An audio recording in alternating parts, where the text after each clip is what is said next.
Përshëndetje të nderuar shikues, po ritakojemi edhe sot me gjurmët për të ndalur tek një temë radhës që ka prekur mira qytetarë në vendin tonë dhe ka nxitur një debat të madh publik.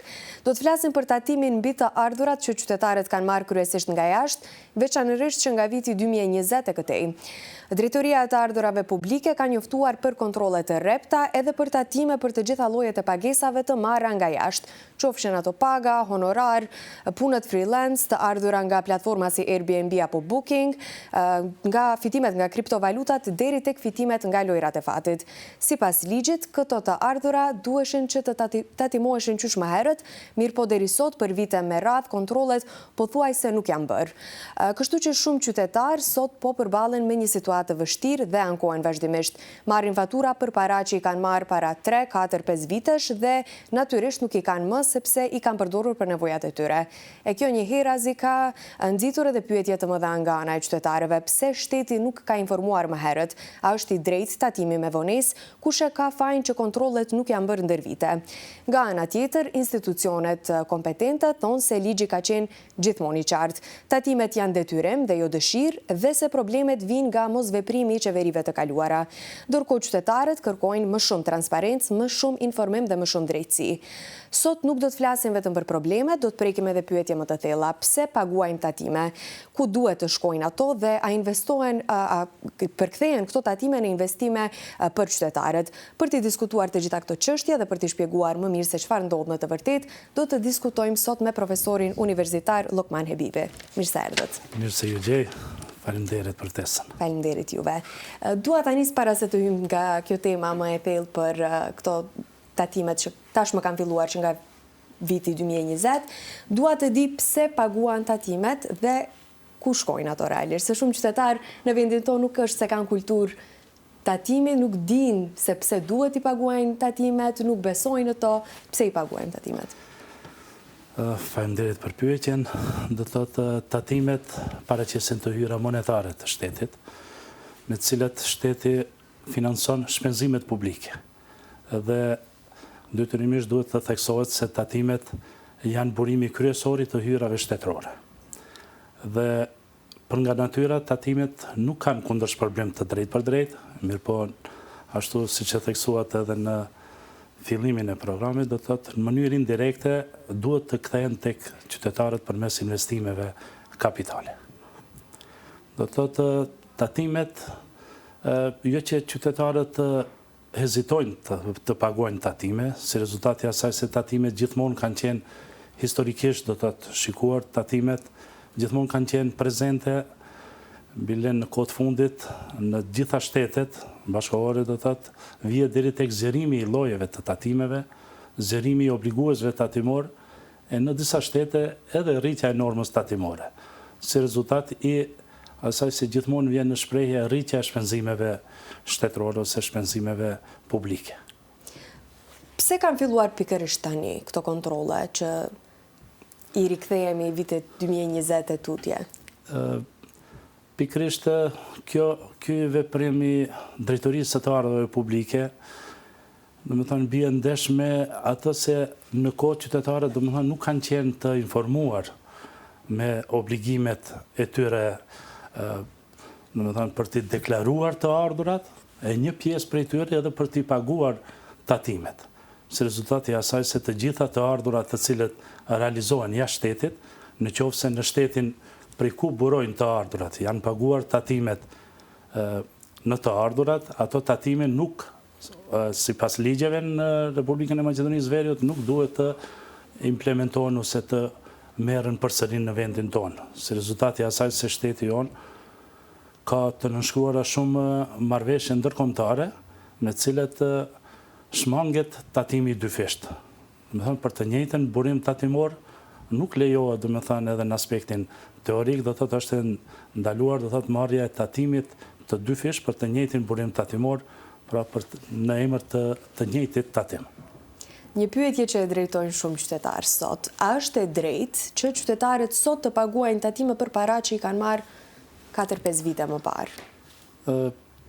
Me të drejtë, qytetarët do thotë kanë shpreh shqetësimin e tyre, panika i ka kapluar të gjithë qytetarët si rezultati asaj se edhe informimi nga ana e Drejtorisë së të Ardhurave Publike, siç e theksuam edhe pak më herët, organet tatimore kanë menduar se vetëm informimi në gazetën zyrtare apo informimi në faqet e internetit të Drejtorisë të Ardhurave Publike janë të mjaftueshme që qytetarët ta dinë se kanë obligim paraqitjen dhe realizimin e pagesave tatimore. Domethënë një numër i madh i qytetarëve edhe para disa viteve Drejtoria të Ardhurave Publike kur u lumtoi të ardhurat e qytetarëve në vendin tonë, domethënë atëherë ishte një rast tjetër, domethënë për të ardhurat që u realizonin në vendin tonë, një numër i madh i qytetarëve ishin të gjobitur, do thotë, dhe është për të habitur se gjobat i tejkalonin edhe të ardhurat që i realizonin ata.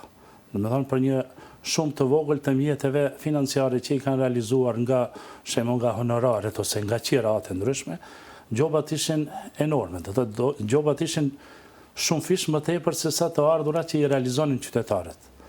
Që në mënyrë indirekte do të thotë se qytetari jo që nuk ka desh të bëj pagesën e tatimit, nuk ka desh që të ik pagesës e tatimit ose të bëj ndonjë evazion tatimor, por thjesht nuk ka qenë informuar se ka për obligim do të thotë t'i paraqes ato të ardhurat dhe kuptohet te ne norma tatimore nuk është edhe aq e lartë do të thotë në të ardhurat e tilla që të tatimohen sipas normës proporcionale prej 10%. Ky është edhe problemi më i madh, siç e përmendet më herët, është paralajmëruar ndoshta vetëm tek faqja zyrtare që jo të gjithë hyjnë edhe e shohin shpesh, kanë akses në këto faqe në përditshmëri. Pse shteti nuk i njoftoi më herët qytetarët për këto të ardhura që po kontrollohen?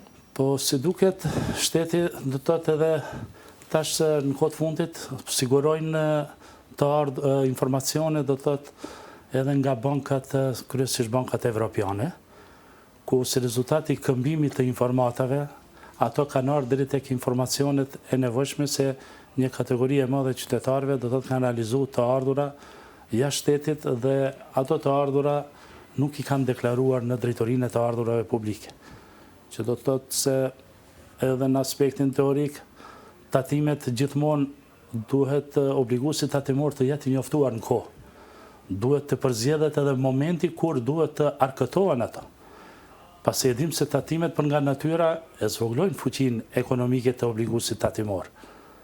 Do të thonë kjo është pavarësisht asaj se obliguesi tatimor nuk mund t'i shmanget pagesës së tatimit, mirë po në asnjë mënyrë nuk do të thotë që normat tatimore t'i tejkalojnë mundësitë reale që obliguesi tatimor t'i shlyejë ndaj Drejtorisë të Ardhurave Publike në këtë rast. Për të mos ardhur deri tek konfuzioni i qytetarëve, sa janë të rëndësishme fushatat informuese që neve nuk i kemi në asnjë rast gati se para se të nisë zbatimi politikave të tilla? Padyshim që fushatat informuese, sidomos duhet të njoftohen do të qytetarët edhe përmes mediumeve, përmes spoteve televizive, përmes rrjeteve sociale, të informohen në kohë dhe mos vi momenti që detyrimisht çdo qytetar ose çdo obligues tatimor të jetë i ndëshkuar si rezultat i mos informimit në kohë. Domethënë si rezultat i mungesës së informacioneve ato do të vinë në një situatë kur do të gjobiten dhe do të jenë të detyruar që të paguajnë në emër të dënimeve dhe kamatave ndëshkuese, pasi bëhet fjalë ashtu siç e theksuat edhe pak më herët, bëhet fjalë për periudhë prej vitit 2020 e këndej, ku në çdo takim mund të themi edhe me qytetarë të thjeshtë sot janë të gjithë të habitur, ka kapluar do të thotë edhe paniku si rezultati i asaj se nuk kanë pas informacion në kohë dhe tani presin se cili prej tyre që ka pranuar të ardhura pret që ndoshta do të jetë në listën e personave të cilët do të jenë obliguar të paguajnë do të thotë tatim në dobitë të ardhurave Drejtorisë të Ardhurave Publike. Nga një anë kemi si zakonisht fajin që sorollatet prej një qeverie në qeverinë tjetër. Në anën tjetër thuhet se ndoshta edhe qytetarët shprehin mos interesim për të tilla raste. Ku qëndron më shumë problemi?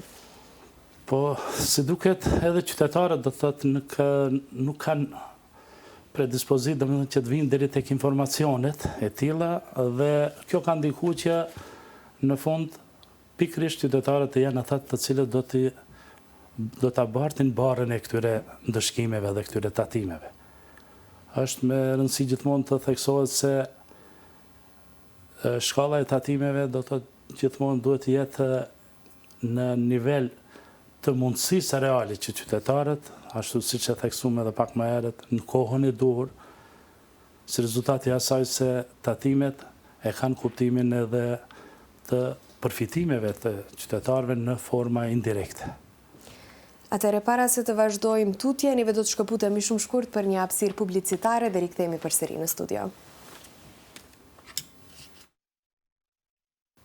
Jemi përsëri në studio për të vazhduar me diskutimin ton. Tani dua të ndalim pak më shumë tek ankesat edhe problemet praktike të qytetarëve, ashtu siç edhe janë ankuar shumë qytetarë që nuk është e drejtë që tatimet të kërkohen me vonesë kaq të madhe. Shumë prej tyre pyesen a duhet që shteti ndoshta t'i falë detyrimet e këtyre viteve të kaluara edhe të fillojë me tatimin pasi më vetë ka informuar.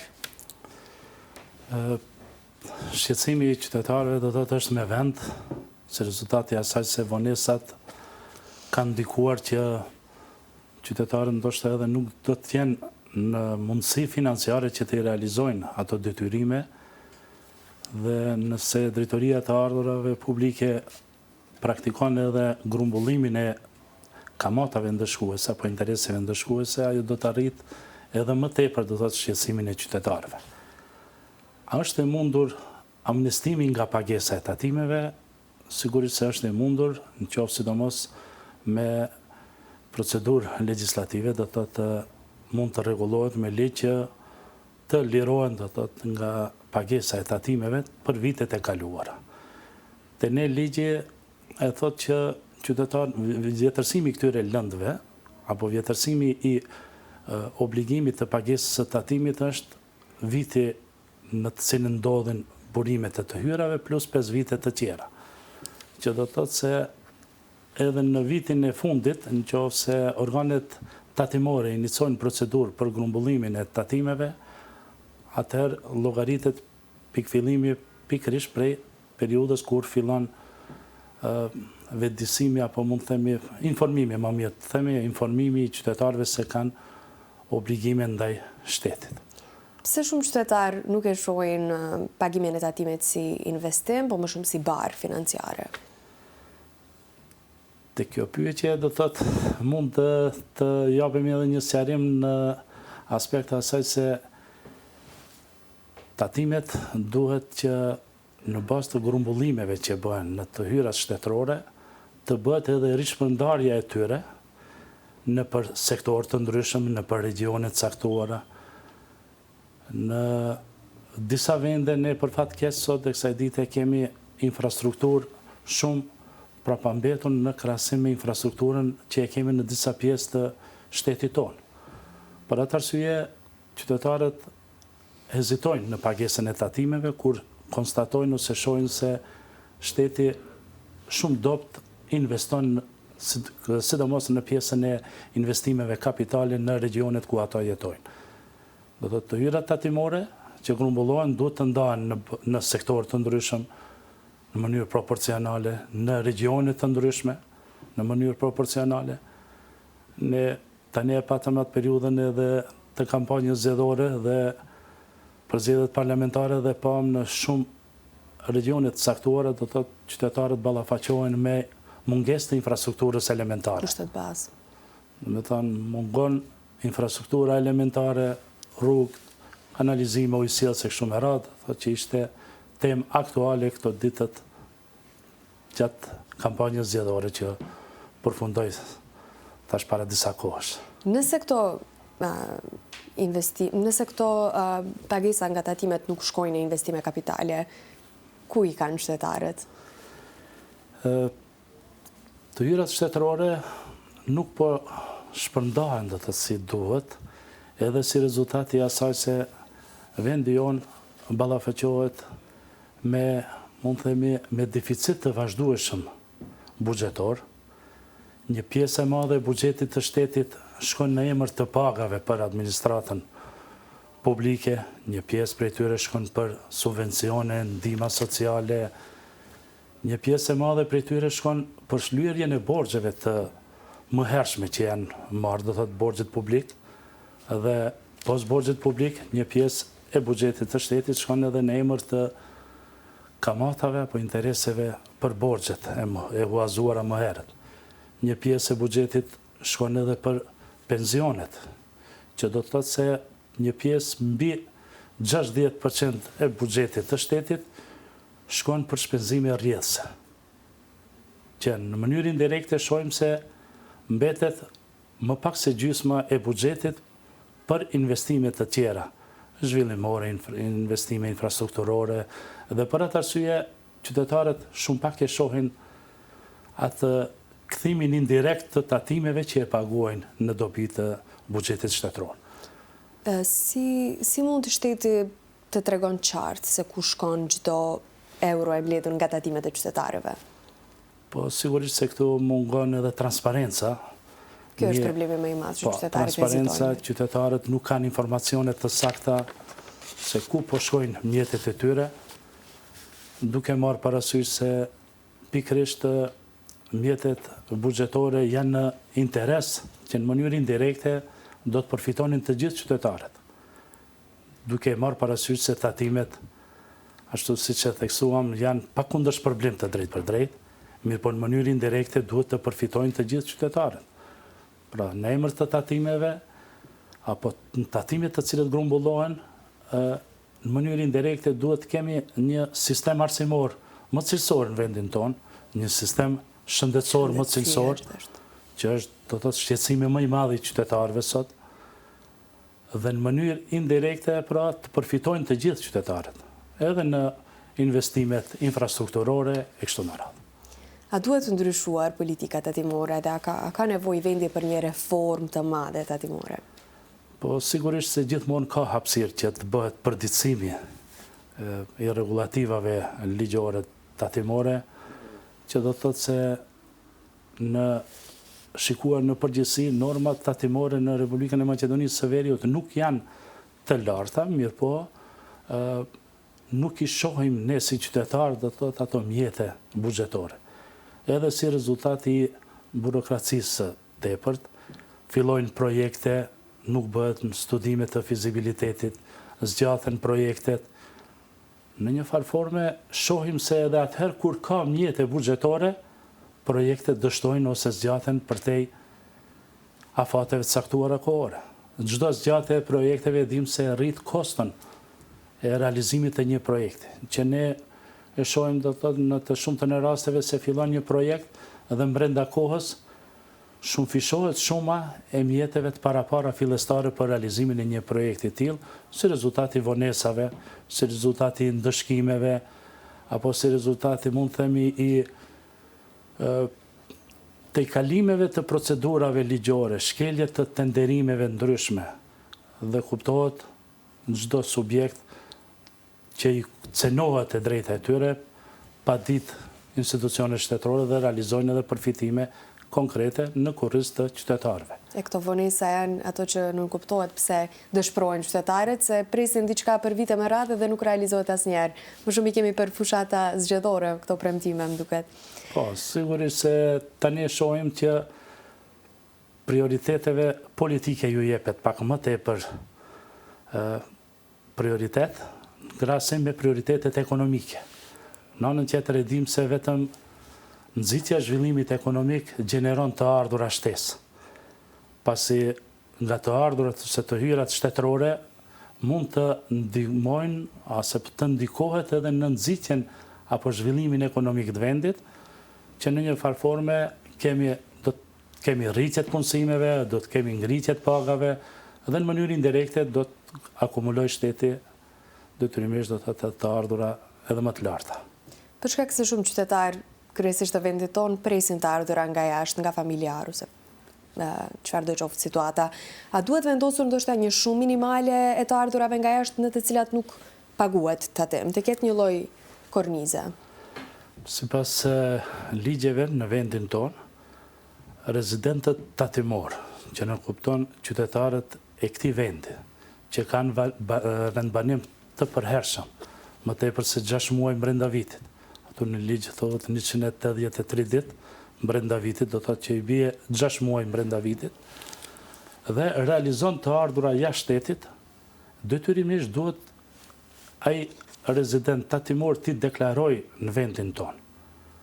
Ti deklaroj dhe në qoftë se rezidenti ka shlyer detyrimet në shtetin e origjinës, do të thotë prej ku burojnë ato mjete apo ato të ardhura bazë, qoftë nga puna e rregut, honoraret e kështu me radhë, atëherë vetëm duhet t'i deklarojnë në vendin tonë dhe Maqedonia si rezultati nënshkrimit të marrëveshjeve ndërshtetërore për shmangjen e tatimit të dyfisht, nuk mundet që në të njëjtin tatim do të t'i merë qytetarëve për herë të dytë, shumën e caktuar. Pyetja që ishte konkretisht me të ardhurat që burojnë prej jashtë shtetit, ato të ardhurat të cilat ju dërgohen familjarëve në vendin tonë, ato të ardhura pra nuk duhet të tatimohen. Pse ato nuk paraqesin të ardhura derivate, nuk burojnë nga ndonjë veprimtari, por ato thjesht janë dhurata ose ndihmë familjarëve në vendin tonë. Që do të thotë se në këtë rast ato nuk i nënshtrohen obligimit të pagesës së tatimit personal. Një frikë tjetër e qytetarëve që punojnë me këto profesionet kreative si freelancing, a duhet të trajtohen ndryshe? A është e drejtë të llogaritet njëjtë si kompanitë e tjera në aspekt të tatimit? Qytetarët të cilët e realizojnë punë të pavarura dhe realizojnë honorare të caktuara, ku një kategori e madhe qytetarëve do të realizojnë edhe punë, shembull konkret në veprimtarinë e IT-s, apo programimeve, dizajneve grafik, pastaj konsultimeve apo konsulencës biznesore, të drejtat autoriale, këto apo punë online që realizojnë prej shtëpisë, këto qytetarë deri tani ju kanë shmangur pagesës së tatimeve, realisht. Kjo është e vërtetë. Domethënë dhe tani përmes mekanizmave të ndryshëm shteti ka arrit të siguroj informacione pikërisht nga bankat evropiane dhe kanë konstatuar se kemi një numër të madh të qytetarëve të cilët realizojnë të ardhura mbi këtë formë. Dhe pagesa e detyrimeve të tyre, për fat keq, është do të thotë që duhet të paguhen në kohë, përndryshe detyrimisht ato do të jenë të obliguar të paguajnë tatimin personal dhe ndoshta edhe ndëshkime për vonesën e realizimit të pagesave.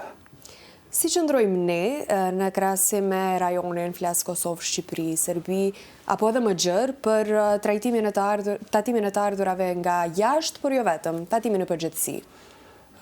Tatimin e të ardhurat në vendin tonë tarifohet sipas normës proporcionale, 10%. Vitin 2023, nëse nuk gabohem me vitin, ishte një iniciativë kur u synua që të kalohet edhe në tatimin progresiv.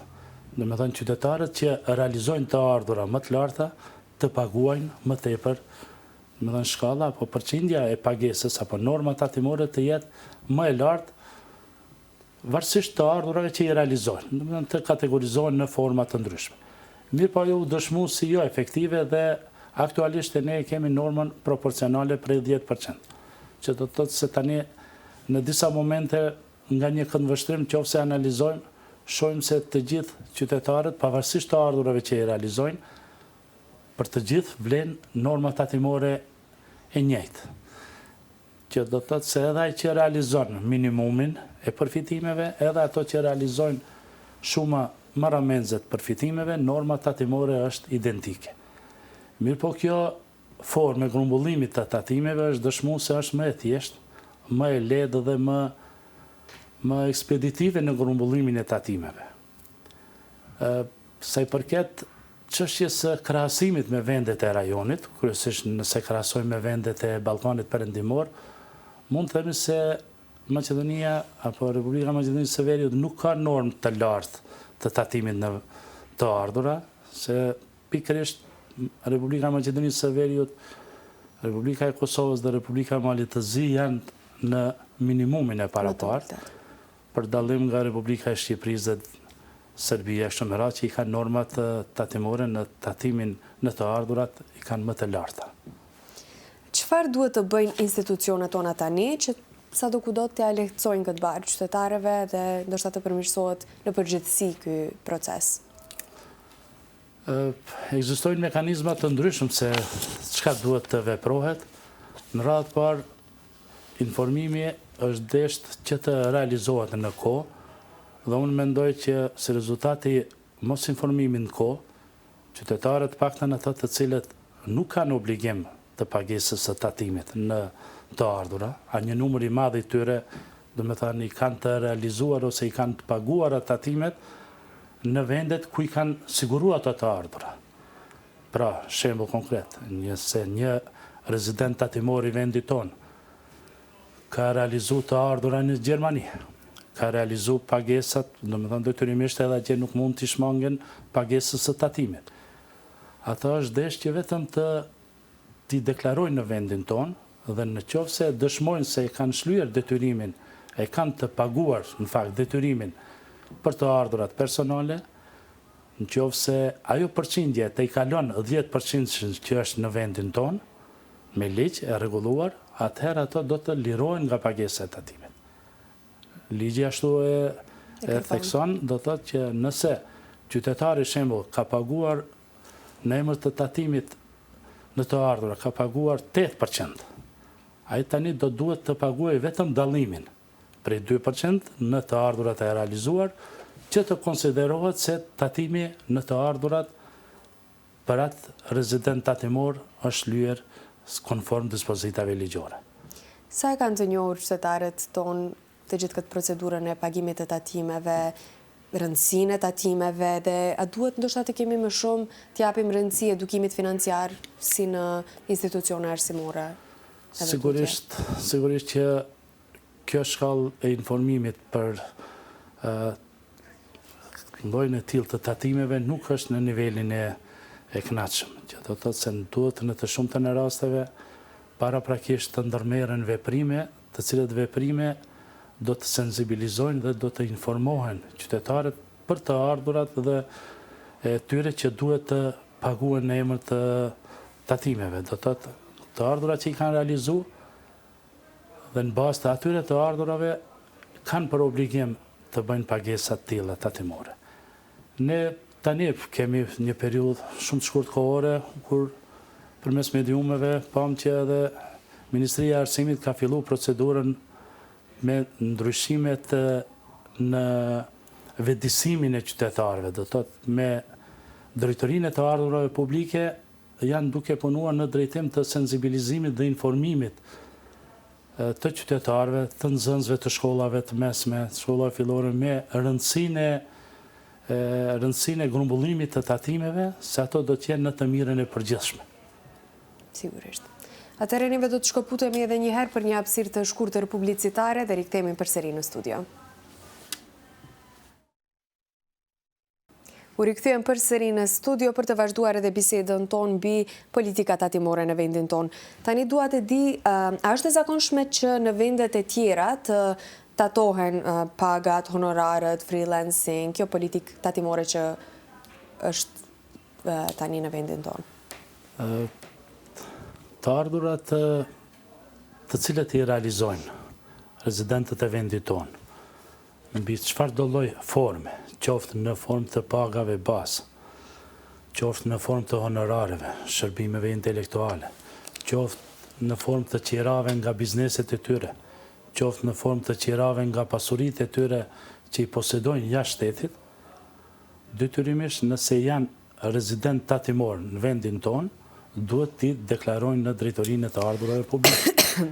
Si rezultati asaj se në qoftë se nuk deklarohen ato si tilla, ajo mund të konsiderohet dhe ligje llogarit si evazion tatimor.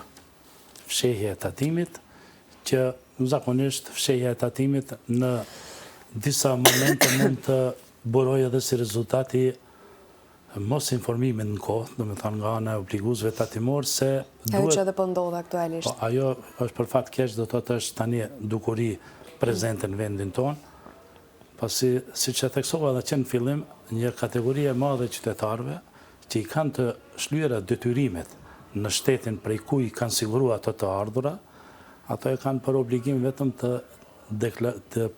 paraqesin ato të ardhura në drejtorinë të ardhura publike dhe ato do të tarifohen me shumën e tatimit zero, që do të thotë se nuk kanë obligim të dytë që të paguajnë për të njëjtin lloj të tatimit edhe në vendin tonë. Pra, Maqedonia ka me mbi 40 shtete të nënshuar marrëveshje ndërkombëtare, me cilën marrëveshje i iket pagesës së tatimit të dyfisht.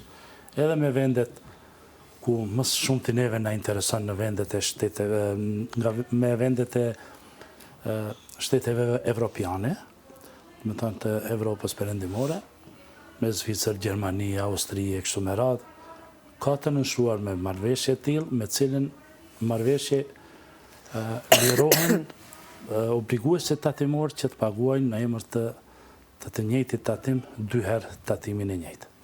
Si është shihni të ardhmen e sistemit tatimor në vendin tonë? Sistemi tatimor në vendin tonë detyrimisht se duhet të jetë gjithmonë në funksion të asaj që qytetarët apo obliguesit tatimor, dhe këtu nuk kuptohen apo nuk përfshin vetëm personat fizik, por edhe personat juridik, të llogarisin ose ta konsiderojnë se pagesa në emër të tatimeve do të jetë në dobi të tyre. Të llogarisin se në qoftë se do të paguajnë në emër të tatimeve shumë të saktuara monetare, do të kenë një mirëqenie më të mirë sociale në vend. Do të kemi ashtu siç e theksuam, infrastrukturë më cilësore. Do të kemi sistem shëndetësor, arsimor kështu me radhë. Dhe krejt këto do të ndikojnë në mënyrë të drejtë për drejtë që të përmirësohet edhe kualiteti jetësor në vendin tonë. E përmendëm edhe më herët që problemi më i madh në këtë aspekt kanë qenë kontrollet që nuk kanë qenë aq rigoroze sa ndoshta është dashur të jenë. A duhet të kemi kontrolle të vazhdueshme kur vjen puna tek tatimet?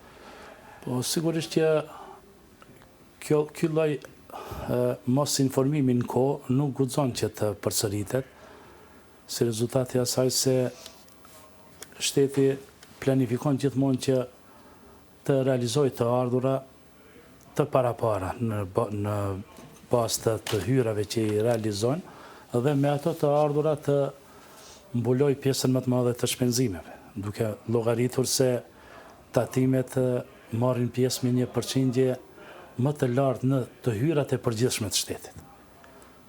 Kemi edhe përpos tatimeve të drejtë për drejtë, kemi edhe tatimet indirekte, ku aty në tatimet indirekte shkalla e rezistencës është pak edhe më e ulët, siç është rasti tek TVSH-ja dhe llojet të tjera të tatimeve, si rezultati i asaj se atë lloj të tatimit e paguan konsumatori i fundit, blerësi, pra qytetari i vendit, me aktin e blerjes së ndonjë prodhimi ose marrjes të ndonjë shërbimi të caktuar. Dhe kuptohet se obligimi i pagesës së tatimit nuk është i lidhur edhe me shtetësinë, do thotë edhe qytetarët të cilët janë shtetas të huaj, të cilët kanë vendbanim apo kanë leje qëndrim të përhershëm vendin tonë, realizojnë të ardhura mbi këtë formë, do thotë janë të detyruar që të kryejnë obligimet e caktuara në bazë të dispozitave ligjore. Profesor, faleminderit shumë për kohën që ndatë sot për ne. Faleminderit, kënaqësia ishte imja.